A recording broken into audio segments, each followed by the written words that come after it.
गोपाल की दो बेटियां थीं, वर्षा और विधि। दोनों सयानी होने लगी थी। गोपाल मन ही मन सोचता था कि दोनों की शादियां कैसे होगी। वो दोनों तो उसे एकदम सुहाती नहीं थी।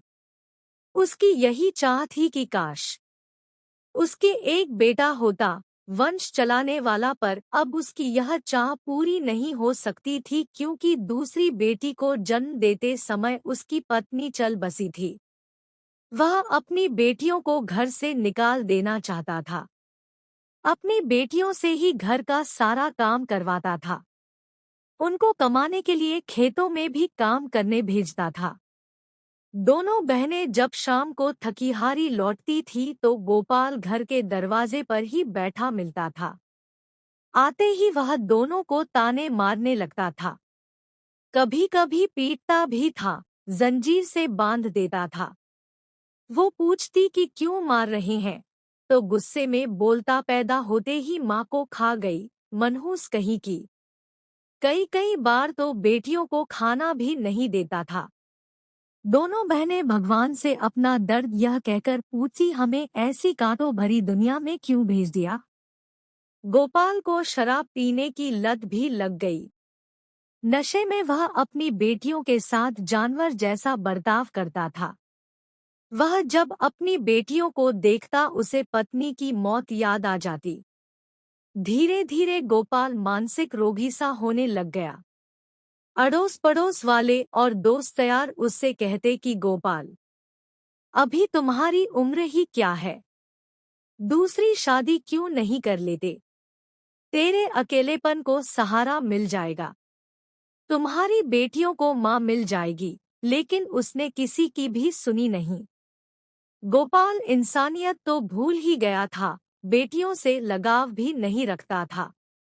इसीलिए उसने एक दिन सोचा क्यों न बेटियों से मोटी कमाई की जाए। एक दिन बेटियों से बोल ही दिया, चलो तुम दोनों को शहर घुमा लाओ।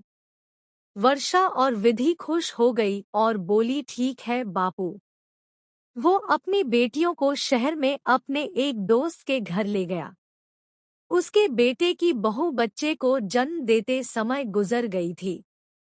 बातों बातों में गोपाल ने अपनी योजना के अनुसार ही दोस्त से कहा, आप मेरी बड़ी बेटी को अपने घर की बहू बनाना चाहोगी। यह सुनकर दोस्त बोला, मेरे बेटे की शादी हो चुकी है, उसको एक बच्चा भी है, दुर्भाग्य से बहू इस दुनिया में नहीं रही।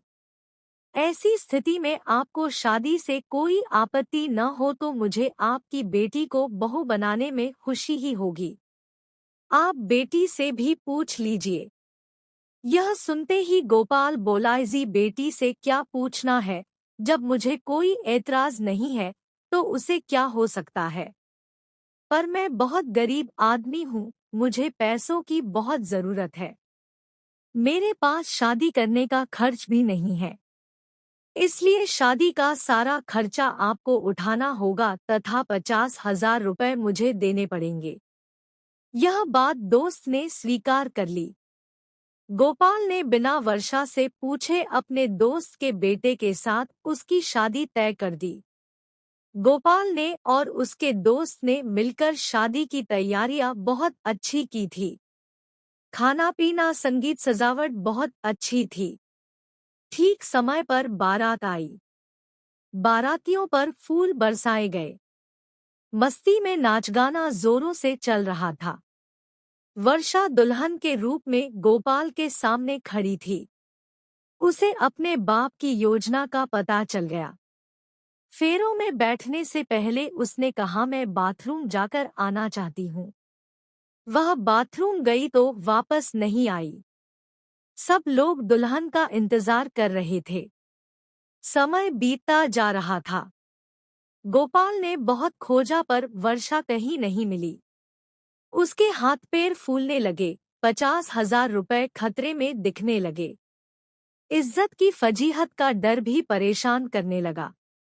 उसने इन सब दिक्कतों का उपाय निकालते हुए छोटी बेटी विधि को दुल्हन बनाकर मंडप में बिठा दिया। विधि को उसकी बहन ने पिता की 50,000 वाली बात बता दी थी, पर वह उस समय कुछ नहीं कर पाई। वह दुल्हन बनकर मंडप में बैठ गई। फेरे भी हो गए, तभी विधि ऐसे भागी जैसे उसे बहुत जोर उल्टी आ रही हो। वह भागी तो फिर भाग ही गई। शादी के मंडप में जमा बारातियों में खलबली मच गई। सबने बहुत तलाश किया मगर विधि और वर्षा का कहीं पता नहीं चला।